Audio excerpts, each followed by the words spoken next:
আপনারা জানেন বিচারকদের দায়ের করা একটি, আমরা তো আসামি হিসেবে মামলা মিথ্যাই বলবো, মিথ্যা মামলায় যার বাদী হয়েছিল পেশকার, অতিরিক্ত চিফ মেট্রোপলিটন ম্যাজিস্ট্রেট আদালতের পেশকার বাদী হয়েছিল, সেই আমরা মিথ্যাই বলবো। মিথ্যা মামলায় দায়ের করা মামলায় 12 জন আসামিদেরকে এজাহারভুক্ত করেছে।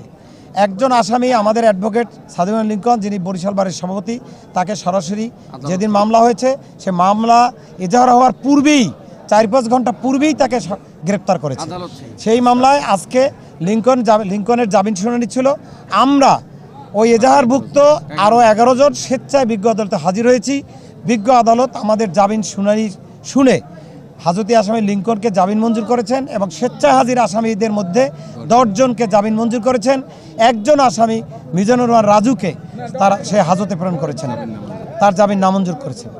আমরা তার বিরুদ্ধে পরবর্তী আইনি পদক্ষেপ নেব।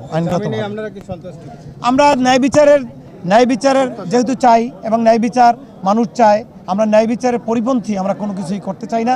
আমরা আদালতের আদেশে সন্তুষ্ট।